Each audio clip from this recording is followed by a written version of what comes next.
Hey guys, welcome back to the channel. I hope you're all doing well. Today is part 2 of my mini-series about keeping safe in the mountains. It doesn't have to be in the mountains. I'm personally a mountain leader, so I lead a lot of groups in the mountains and I spend a lot of time there, but it could be just out and about, going for long hikes from near where you live. So in the last video we looked at choosing your route, looking at the weather, like selecting the best day to go on, and like looking at what you want to achieve and making sure it's like accomplishable so that you can actually do it.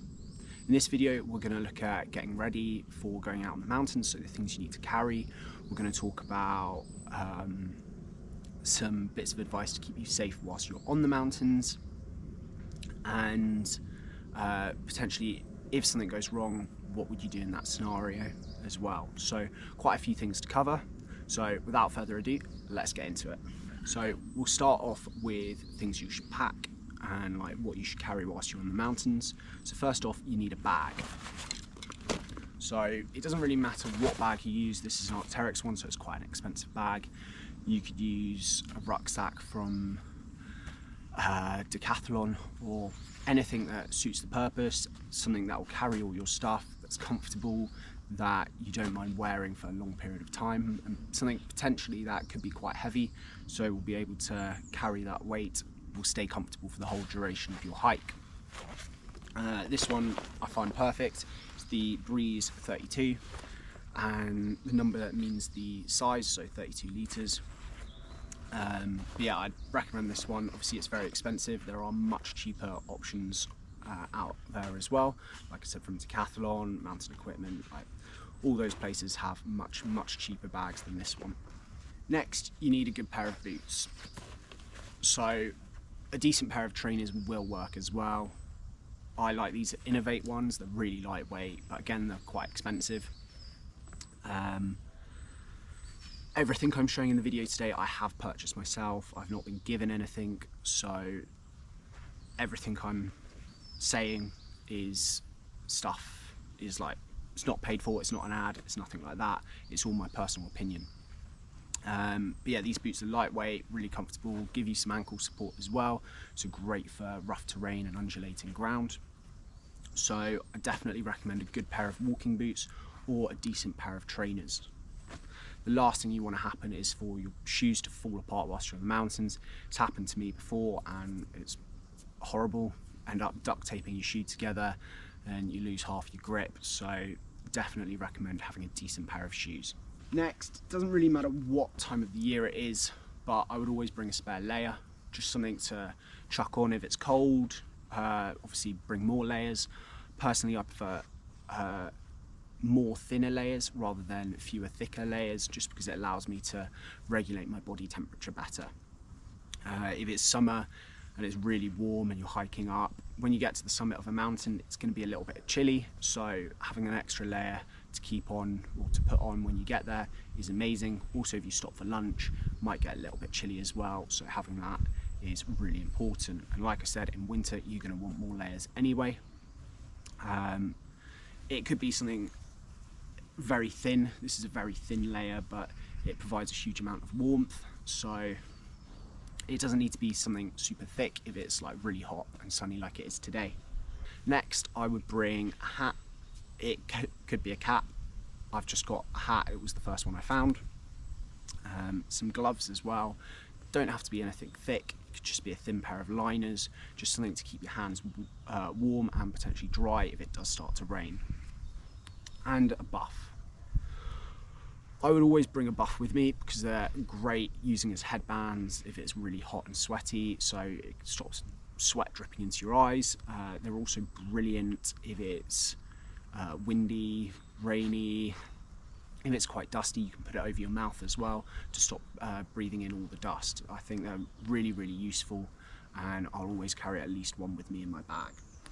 Next, for me, it doesn't matter what the weather is, I'll always bring a waterproof. So yeah, a waterproof. It has multiple uses, so obviously it keeps you dry. It's in the name, yeah, keeps you dry. It also acts as a brilliant wind shell. So if you do get up onto a ridgeline or up to the summit and it's really windy, you can put it on instead of putting on a thicker layer, and it will provide you with more warmth because it will stop you having that wind chill. So I will always carry a waterproof with me. Again, that's a through dark one, so it's quite expensive. But there are much cheaper ones out there. You can get some from Decathlon for about £60, £70, and they're actually really good quality. It's what I use at work, and I would highly recommend them if you're starting out camping and hiking and you don't want to spend masses of money. I definitely look at some of the kit in Decathlon because it is actually really good quality. Next, I would always bring a map and a compass. Obviously, they're only good if you know how to use them. Potentially, it's a video I'll make later on, but I would always carry a map and a compass, just because if I do get lost, if the weather turns, then I can always find a bail route or find a new route and like get my way down the mountain safely. I think it's a very important skill to know how to read a map and a compass. So yeah, if you know how to read one, I'd definitely bring one. Obviously nowadays you've got phones which have OS maps on and things like that, and they're quite accurate, but what happens if your phone runs out of battery? A map and a compass can never run out of battery, and it works in whatever weather unless it gets wet. So always have it in a waterproof case or have a laminated map which will stay dry. I also always carry a head torch. This is just in case it gets dark, I'm out there longer than I need, then I have this just so I can see where I'm going and make sure I get down safely. Obviously, bring lots of water and lots of food. I know it's added weight, but you need water. I'd suggest bringing 2 litres. For me, that's normally enough. Sometimes I'll carry more, so if it's a really hot day, I'll carry potentially up to 4 litres, especially if I'm leading a group. And also make sure you've got lots of snacks and you're fueling regularly. If you bring your lunch and you stop once and have that midway through the day, there's a chance you could get really hungry and tired beforehand, and a chance you could get really hungry and tired after. For me, I will snack constantly through the day. Small things like a banana here, or a few crisps here, a sandwich there, or a sausage roll there. I find it works best for me, and I'd highly recommend constantly snacking. Well, not necessarily constantly snacking, but snacking regularly, so like once an hour say, as it keeps your energy levels really high and it will allow you to go on for longer. So if you're doing a long hike, it's a great idea to do it that way. The last thing I would carry that I suggest you carrying is a first aid kit. This is obviously a huge first aid kit. This is my mountain leader one. I have smaller ones as well that I will take out if I'm going on my own, but this sort of has everything and anything you could think of. Obviously you can buy first aid kits. You've got the life system ones, which are brilliant. However, I find they've got a lot of stuff in there that you don't necessarily need. Personally, if I was to need a first aid kit, I would make it myself. I'd go on Amazon, buy all the stuff I think I need. So my first aid kit, I carry lots of stuff. This is my mountain leader first aid kit, so it's kind of got everything and anything in. But the things I would really recommend having in your first aid kit is plasters, blister plasters, a little bit of duct tape just in case something breaks, like a walking pole or your shoe, or you get a hole in your waterproof jacket, then you can fix it very easily. I'd also carry a few medications, so like aspirin, ibuprofen, paracetamol. Obviously any personal stuff you need as well. For me, I have hay fever, so I'll bring some hay fever tablets as well, and some eye drops. I'd also bring a bandage or two, because you never know when something bad might happen, and hopefully it never will, but then you are covered for a worst case scenario. And the last thing I would bring is my phone. I would always make sure I've got my phone fully charged before I go out, and I would have it in my pocket or in my bag, but I would make sure it would be well away from my map and my compass, because it could demagnetize the compass, and that's the worst thing you want to happen, because then that compass is completely useless. So I've got my bag ready, I'm ready to go outside, ready to go on my hike, but there's one thing I still need to do. I need to send a message or let someone know where I'm going, how long I think I'll be, when I think I'll be back, and what route I'll be taking.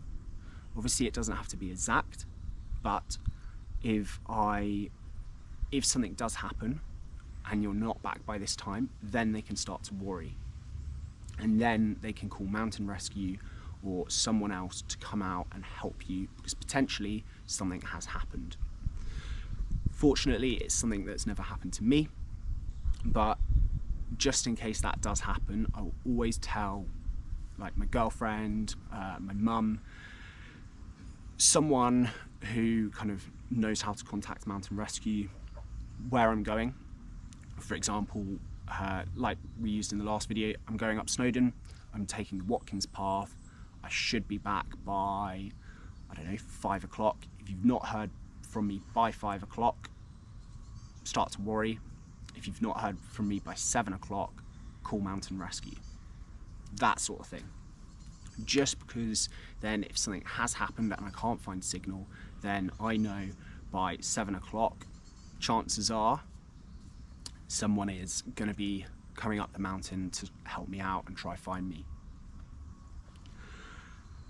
I think it's really important to do that. Obviously, if you're going for a walk from home, it's not needed.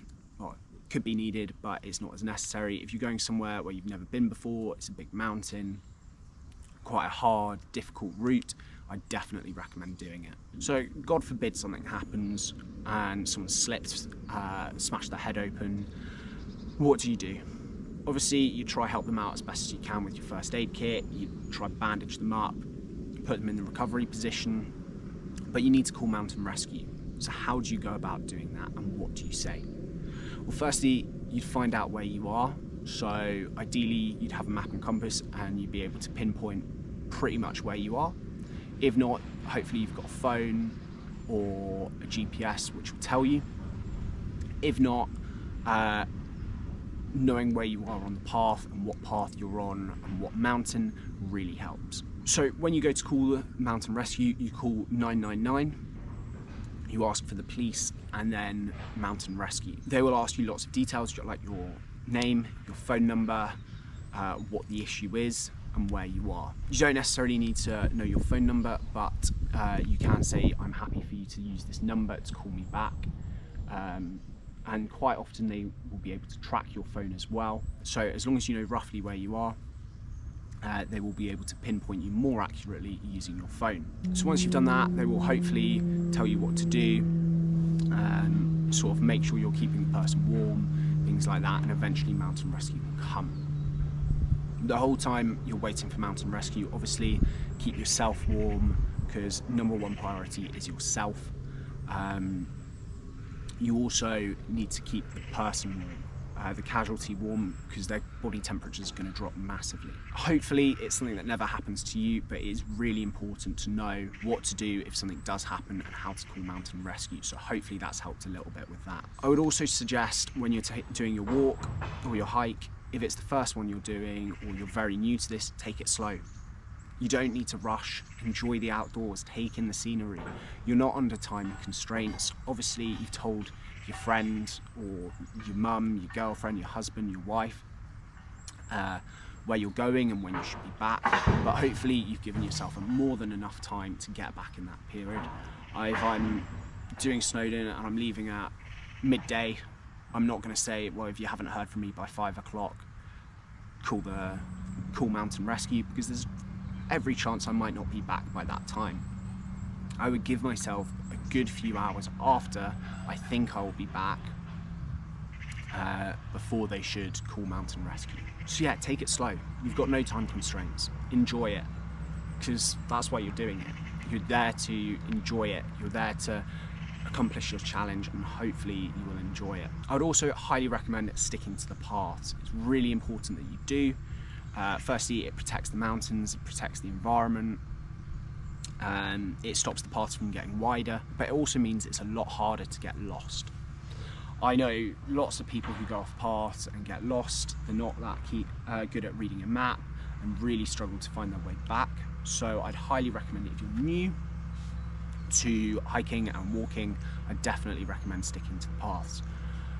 The paths are also normally the easiest routes and the safest routes. So if you go off the path, there's every chance that you could slip more easily, get into a lot more difficulty much faster. So yeah, always, whenever possible, try stick to those paths. Obviously, if you're going off, doing navigation practice or something like that, or you want to just create your own routes up, then of course you can. But if you're starting off, I'd highly recommend sticking to those paths. It's much safer. And last but not least, enjoy it. You're going out hopefully to enjoy it, so please do take in the scenery. There's some incredible views out there, incredible places to see, so enjoy it, take in the views, and stay safe. So that's it, guys. That's sort of the end of this mini series. Hopefully it's been very beneficial to you. Hopefully you found some stuff of use, and hopefully it's gonna encourage you to be safe in the mountains as well. If you have enjoyed the video, please like, comment and subscribe on the video. I really hope you've enjoyed it, and I'll see you next time. Bye.